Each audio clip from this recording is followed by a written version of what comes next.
Serena n'était pas une fille comme les autres dans le village. Sa beauté était naturelle, sa gentillesse incomparable. Son sourire avait le pouvoir d'éclairer même les journées les plus sombres.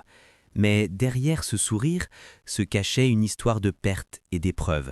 Sa mère était morte alors qu'elle était encore enfant, la laissant seule avec son père. C'était un homme aimant, profondément attaché à elle, mais le destin en avait décidé autrement. Peu de temps après, il se remaria, et Mélina vint vivre chez eux.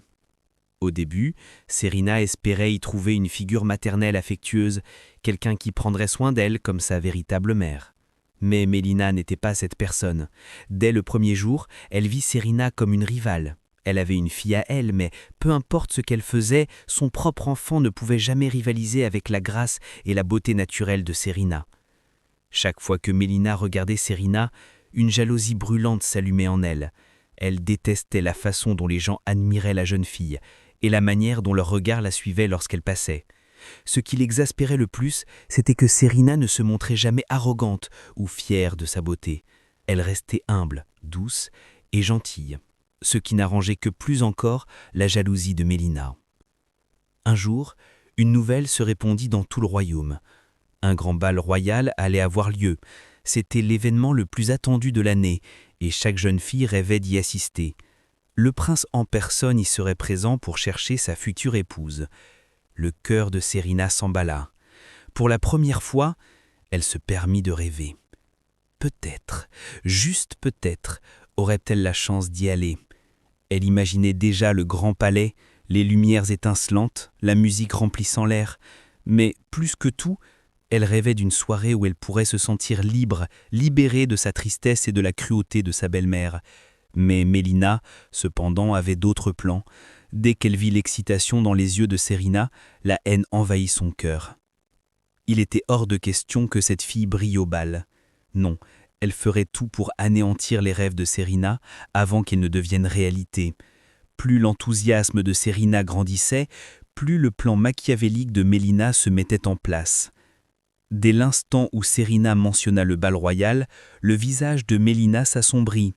Elle posa son ouvrage de couture et regarda Serena avec des yeux glacials. « Toi, au bal royal » ricana-t-elle. « Tu crois vraiment qu'une fille comme toi peut y avoir sa place ?» Le cœur de Serena se serra, mais elle tint bon. « Peu importe ce que tu dis, » murmura-t-elle. « Je trouverai un moyen d'y aller. » Les yeux de Mélina brillèrent de colère.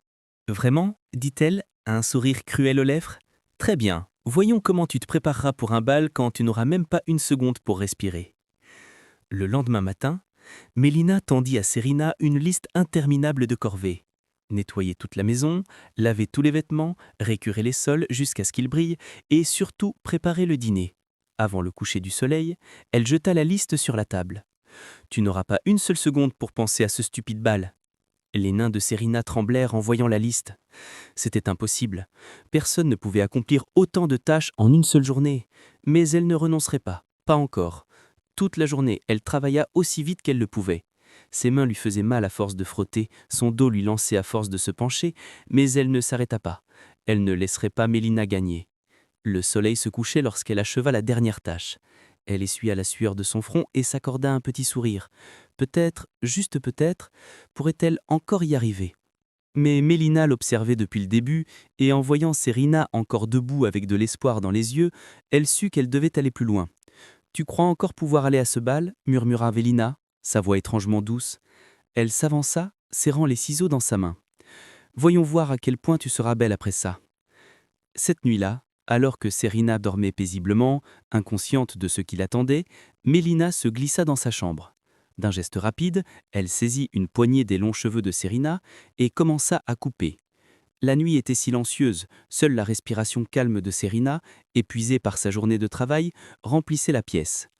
À peine avait-elle posé la tête sur l'oreiller qu'elle s'était endormie. Mélina se tenait au-dessus de son lit, tenant ses ciseaux. Son cœur battait non par culpabilité mais par excitation. C'était son moment. Si elle ne pouvait pas empêcher Serena d'aller au bal, elle s'assurerait que plus personne ne la regarderait jamais de la même façon. Un sourire cruel se dessina sur ses lèvres tandis qu'elle attrapa une autre mèche de cheveux. Le premier coup fut net, une longue mèche tomba sur le lit. Les doigts de Mélina tremblaient, mais pas de peur. Elle savourait l'instant. Mèche après mèche, elle continua, laissant derrière elle des cheveux irréguliers et désordonnés. Serena remua légèrement dans son sommeil, mais ne se réveilla pas. Quand Mélina eut fini, elle recula pour admirer son œuvre. Les cheveux autrefois soyeux et élégants de Serena n'étaient plus qu'un désastre. Aucun prince ne poserait les yeux sur elle maintenant. Plus personne ne la qualifierait de belle. Voyons voir comment tu iras au bal maintenant, pensa Mélina en riant doucement en quittant la chambre. Le lendemain matin, un cri retentit dans toute la maison, assez fort pour faire trembler les murs. Les oiseaux perchés à la fenêtre s'envolèrent de frayeur. Serena se tenait devant le miroir, les mains sur la bouche, les yeux écarquillés d'horreur. Ses cheveux. Ses magnifiques cheveux avaient disparu, coupés de manière irrégulière, certaines mèches dépassant dans tous les sens, d'autres presque inexistantes. Ses doigts tremblants effleurèrent les mèches inégales, les larmes montant à ses yeux. « Non !» murmura-t-elle, secouant la tête comme si cela pouvait annuler ce qui venait de se passer. Mélina apparut à la porte, un sourire narquois aux lèvres. « Qu'est-ce qui ne va pas, ma chère? Tu n'aimes pas ton nouveau look ?» Elle croisa les bras et laissa échapper un rire glacial. « Je croyais que tu voulais aller au bal. Vas-y, voyons si le prince daigne te regarder maintenant. » Serena se tourna vers elle, le regard rempli de douleur, de colère et de trahison. « Pourquoi ?» souffla-t-elle, la gorge serrée. « Pourquoi me faire ça ?» Mélina haussa les épaules. « Parce qu'il était temps que tu apprennes ta place. » Les larmes coulèrent sur le visage de Serena alors qu'elle tombait à genoux. Son rêve était brisé, sa beauté saccagée, et Mélina avait gagné. Ou du moins, c'est ce qu'elle croyait. Serena resta assise devant le miroir, fixant son reflet à travers ses larmes. Ses doigts tremblants passèrent dans ses mèches coupées de façon irrégulière, c'était comme un cauchemar dont elle ne pouvait se réveiller. Sa belle-mère lui avait écrit la seule chose dont elle avait toujours été fière. Mais le soir du bal, Serena entra dans la salle avec grâce, le menton relevé, la confiance inébranlable dans chaque pas. Puis elle sentit un regard posé sur elle, pas moqueur, mais admiratif. Au sommet du grand escalier, le prince Kaël la fixait. Il avait vu d'innombrables femmes ce soir-là, toutes parées des plus belles robes et coiffures, mais aucune n'avait capté son attention comme Serena. Elle était différente. Il y avait dans ses yeux une force silencieuse, une flamme qui brillait plus intensément que tous les joyaux de la salle. Alors qu'elle avançait sur la piste de danse, un groupe de jeunes nobles la toisa du regard. L'une d'elles, une fille à la longue chevelure soyeuse, esquissa un sourire moqueur. « Pauvre fille !» dit-elle assez fort pour que Serena entende. « Elle s'est coupé les cheveux pour ressembler à un garçon ?» Avant que Serena ne puisse répondre, une voix forte résonna dans la salle. « Je ne suis pas d'accord. » Le silence tomba instantanément. Le prince Kaël venait d'avancer, sa voix profonde emplissant la pièce. « Elle est la plus belle femme ici ce soir. » Ses yeux rencontrèrent ceux de Serena, un léger sourire se dessinant sur ses lèvres. La vraie beauté ne réside pas dans la longueur des cheveux, mais dans la manière dont une personne se tient et se présente au monde. Un murmure de stupéfaction parcourut la salle. Le cœur de Serena battait à tout rompre. Pour la première fois, quelqu'un la défendait. Et pas n'importe qui, le prince lui-même. Mélina, qui observait la scène de loin, sentit son sang se glacer. Non, ce n'était pas comme cela que les choses devaient se passer, pas du tout. Dans un coin de la salle, elle serrait les bords de son châle si fort que ses jointures blanchissaient. Ça ne pouvait pas arriver. Pas à elle, pas à Serena. Elle avait tout fait pour la détruire. Mais Serena était là, debout, rayonnante comme une étoile. Les gens ne pouvaient s'empêcher de la regarder. Mais ce n'était ni de la pitié, ni de la moquerie. Non, c'était de l'admiration. Assis sur leur trône, le roi et la reine observaient la scène, captivés. « Elle se tient avec une telle grâce, » murmura la reine. « Elle est différente des autres, » acquiesça le roi. « Il y a une force dans son regard. » Puis vint le moment décisif. Le prince Kaël s'avança vers Serena, ses yeux rivés sur elle. La musique se fit plus douce. « M'accorderiez-vous cette danse ?» Sa voix grave résonna dans la salle. Toutes les jeunes femmes restèrent figées, stupéfaites. Elles avaient passé des heures à se préparer, mais il avait choisi Serena, la fille aux cheveux courts, celle qu'elles avaient méprisée. Le souffle de Serena se coupa. Un instant, elle hésita, puis posa sa main dans celle du prince. La musique reprit, et tous deux glissèrent sur la piste de danse. Serena bougeait avec aisance, sa robe virevoltant autour d'elle. Son cœur battait plus fort à chaque pas. Le toucher du prince était à la fois ferme et délicat. Ses yeux ne la quittaient pas. Autour d'eux, les chuchotements reprirent. Mais cette fois, ce n'était pas de la cruauté. « Elle est magnifique, Elle est si confiante. Dans son coin, Mélina sentit sa tête tourner. Son plan parfait avait échoué.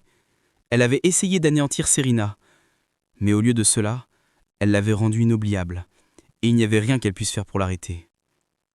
Alors que les dernières notes de musique s'évanouissaient, le prince Kael tenait toujours la main de Serena. Toute la salle retint son souffle.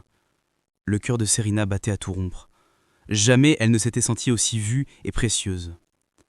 Jabari prit une profonde inspiration et se tourna vers la foule. « J'ai rencontré de nombreuses femmes nobles, mais ce soir j'ai trouvé quelqu'un de plus que beau ou gracieux. » Il se retourna vers Serena. « Elle est force, gentesse et courage. » Un silence suspendu s'installa. Puis d'une voix sincère, il demanda « Serena, me ferais-tu l'honneur de devenir ma femme ?» Un murmure choqué parcourut la salle. « Non !» hurla-t-elle. « C'est absurde ! Elle n'a ni titre, ni richesse. Elle n'est pas digne de vous, votre Altesse. » Mais les invités étaient captivés. Le roi et la reine approuvèrent d'un signe de tête. Les applaudissements et les cris de joie éclatèrent. Le prince embrassa délicatement la main de Serena, scellant leur avenir. Niara, seule, figée et oubliée, avait tout perdu. L'histoire de Serena se répandit dans tout le royaume. On racontait la fille aux cheveux courts, qui avait surmonté la jalousie et la cruauté, et qui avait montré que la vraie beauté réside dans l'âme. Son histoire devint légendaire et inspira tous ceux qui s'étaient un jour sentis petits ou indignes. Depuis ce jour, Serena et le prince Kael régnèrent avec sagesse et bonté. Leur amour, né de la souffrance et du courage, inspira tout le royaume. On disait souvent que la véritable beauté ne se reflète pas dans un miroir, mais dans le cœur de ceux qui continuent d'espérer, même quand tout semble perdu. Et toi, si cette histoire t'a touché, n'oublie pas de t'abonner à la chaîne pour découvrir d'autres récits inspirants comme celui-ci. Une nouvelle